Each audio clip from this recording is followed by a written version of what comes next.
حضرت موسیٰ علیہ السلام کے زمانے کی بات ہے کہ ایک جوان تھا، بہت بڑا گناہگار تھا. پوری بستی اس کو جانتی تھی کہ یہ بڑا گناہگار بندہ ہے. ہر وقت شراب کے اندر مست رہتا، عورتوں کے ساتھ اس کی بدکاریاں تھی، چوری ڈاکے، ہر برا کام وہ کر رہا تھا. زندگی اس کی بہت بری گزر رہی تھی. تھا بڑا خوبصورت. حضرت موسیٰ علیہ السلام اس کے بارے میں بڑے کوشش کرتے کہ راہ راست پہ لیں، لیکن اس پہ کوئی بات اثر نہ کرتی. آپ نے اسے چھوڑ دیا، گاؤں والوں نے چھوڑ دیا، علاقے والوں نے چھوڑ دیا. اب وہ پھر بھی بدکاری کرتا رہتا.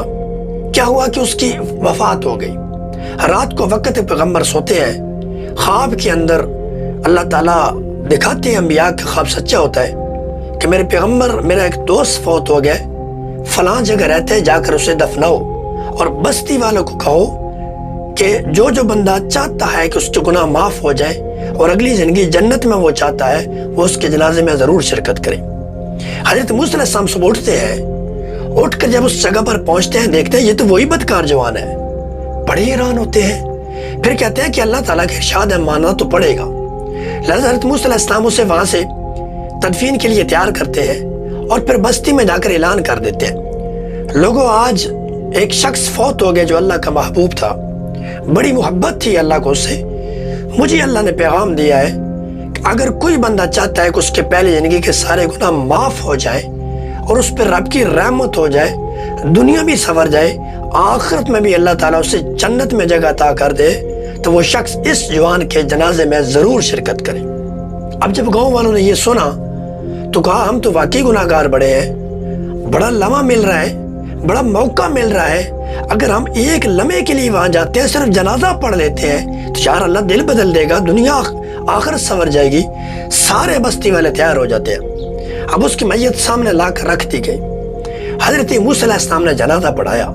پورے بستی پیچھے کھڑی ہے، آؤ فغاں ہے کہ اللہ کا محبوب ہم سے جا رہا ہے. صرف محبوب نہیں، اتنا اچھا محبوب اللہ کا ہے جس کی برکت سے ہم سب کے گناہ بھی معاف ہوتے جا رہے ہیں. سب نے آنسوؤں کے اندر نماز جنازہ ادا کی اور اس کے بعد پھر جب چہرے کی زیارت کرنے لگے، جو شخص بھی اس کے چہرے کی زیارت کرتا حیران ہو جاتا، یار یہ تو وہ شخص ہے جو بدکار شخص تھا، یہ تو ہمارے علاقے میں سب سے برا شخص تھا.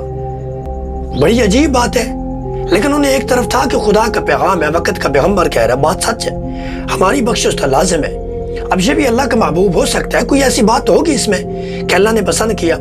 بستی والے تو چلے جاتے ہیں، لیکن حضرت موسیٰ علیہ السلام کے دل میں بات آ جاتی ہے کہ آخر کیا وجہ ہے کہ جہاں بڑے بڑے نیک لوگ رہتے ہیں، بڑے بڑے عبادت گزار میرے سامنے رہتے ہیں، ان کا کبھی یہ اللہ تعالیٰ کی طرف سے پیغام نہیں آیا کہ محبوب ہے. یہ بدکار شخص کے نام پیغام آ گئے، اور اتنا بدکار کہ پورا گاؤں جانتا ہے، اور پیغام بھی ایسا ہے کہ سب کی بخشش ہوگی. آخر وجہ کیا ہے؟ آپ اس کے اہل خانہ کے قریب چلے جاتے ہیں. جب وہاں پہنچتے ہیں بات کرتے ہیں کہ یار اس نے کوئی آخری عمر میں، آخری لمحات میں کوئی ایسا کام کیا، کوئی بتائیں مجھے کہ اس کی کیسے توبہ قبول ہوئی، اتنا بڑا اعزاز اس کو مل گیا.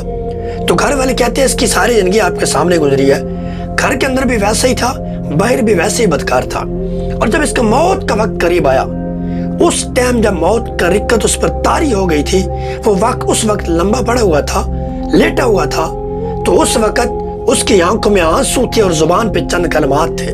لگتا ہے وہ کلمات اللہ کو پیارے ہو گئے، اللہ کو وہ کلمات بہا گئے ہیں، اس کے رحمت جوش میں آ گئی، اس کو بخش دیا گیا. پوچھا گیا کون سے کلمات؟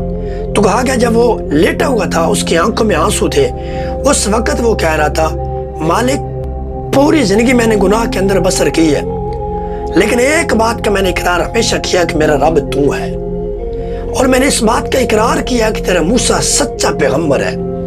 پورا گاؤں میری بدکاریوں کی وجہ سے مجھے چھوڑ کر چلا گیا، میرے گھر والے سارے مجھ سے متنفر ہیں، آج میں تنہا ہوں، میرا کوئی بھی نہیں ہے جو مجھے قریب بیٹھ کر مجھے کوئی کلمات بتائے، مجھے تلقین کرے تاکہ میں تیرا قرب حاصل کر سکوں. آج میں ہوں یا تیری ذات ہے، اس کے علاوہ درمیان میں کوئی واسطہ نہیں ہے. مالک میں نے دو باتوں کا اقرار کیا، تو میرا مالک ہے، موسیٰ تیرا سچا پیغمبر ہے. بے شک میں نے گناہوں کے اندر زندگی گزاری ہے. مالک میں ایک بات کرنا چاہتا ہوں، اگر مجھ کو عذاب دے کر تیری بچائی میں اضافہ ہو سکتا ہے، میرا جسم تیرے لیے تیار ہے، جو مرضی مجھے عذاب دے دے. اور دوسری بات یہ ہے کہ مالک اگر مجھے معاف کر کے